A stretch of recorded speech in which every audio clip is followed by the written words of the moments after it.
إلى الفيفا، إلى كل من يشارك في التصويت، لا تتجاهلون ما فعله حكيمي هذا الموسم. كل ما قدمه في الميدان يستحق أن يترجم إلى ذهب. إن لم تمنح الكرة الذهبية لمن يستحقها فعلا فإنها تفقد معناها الحقيقي. ليست الجائزة مجرد تمثال ذهبي، بل شرف وخلاصة موسم كامل، هي تتويج لمن أثبت بالأداء لا بالكلام. حكيمي يستحق هذا التتويج بجدارة، وأرقامه هي التي تتحدث. لا نطلب مجاملة ولا نبيع الوهم، هو اللاعب الذي يلعب 90 دقيقة بقلب نابض وروح لا تهدأ، الحاضر الدائم في كل الألقاب التي حصدها باريس سان جيرمان هذا الموسم، إلا في نهائي بطولة العالم للأندية غاب عنها فعليا، فجاءت النتيجة كارثية وعانى الفريق من غياب توازنه وبمساهمته الفاعلة. إن لم نقل إنه كان المحرك الأساسي، فقد كان حجر الأساس في كل نجاح. ترشيحه لم يأتي من فراغ، بل لأنه أثبت في كل مباراة أنه ركيزة لا يمكن الاستغناء عنها. أما الجمهور ليس مجرد متفرج،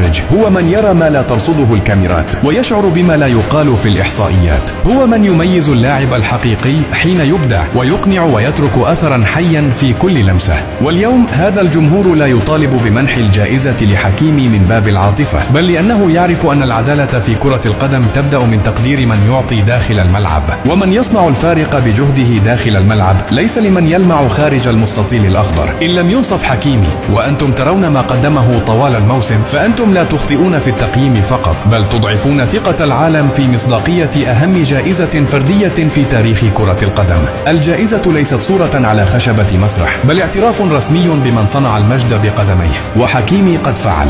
إلى اللقاء. العالم كامل نيدر روينتي حكيمي هو احسن لاعب في العالم، هو اللي يستحق يديها. علاش؟ فاز بجميع الالقاب الممكنه يلعبوا عليها هذا العام.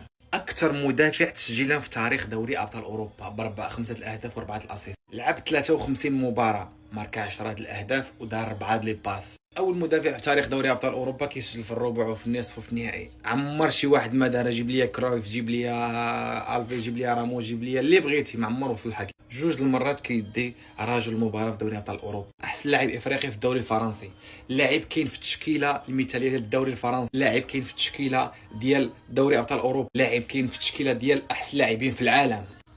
بقى ما يتقال.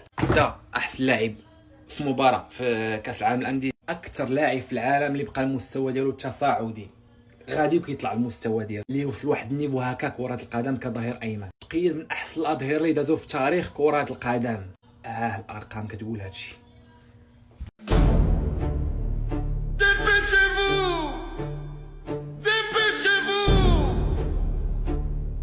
Les votes pour le Ballon d'Or 2025 sont ouverts pour les internautes. On compte sur vous pour voter massivement pour Hakimi et Bounou. Le temps presse. Alors faites chauffer les clics et montrez que les supporters marocains sont les meilleurs ambassadeurs du football. On